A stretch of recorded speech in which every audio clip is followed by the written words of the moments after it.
The Russian press calls him the Red Oligarch. He's rich, his political party is on the left, and he's one of those rare people allowed to criticize Putin's system. If we're talking about big business, of the 1,000 monopolies in the hands of 1,000 wealthy families, well, they're all connected to the political power. You can see these rich families close to power at the Millionaires' Fair.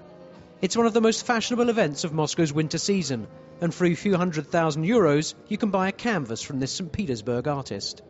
In Russia, the art market and luxury goods industry have seen a growth unrivaled by any other country.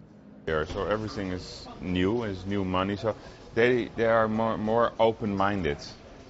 They like to spend, they like to enjoy, and their statement is you only live once.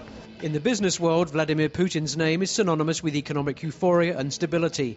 With him, there is no question of the privatizations of the 90s coming back. Yeltsin didn't want anything threatening neither his regime, his family, nor the oligarchs. And Putin has in many ways fulfilled this mission.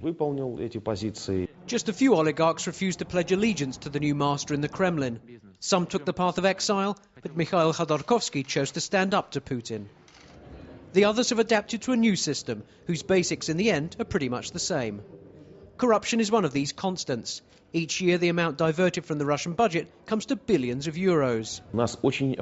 Business suffers a lot from the pressures of bureaucrats who ask for bribes. Moscow's businessmen refuse to discuss any of their difficulties. Business in Russia is not the easiest of things to do, but since Mr. Putin came to power, this country is driving like a Formula One car. Corruption at the highest levels of state is one of the problems no businessman will mention in public. Only a handful of independent experts dare talk of the president's so-called fortune.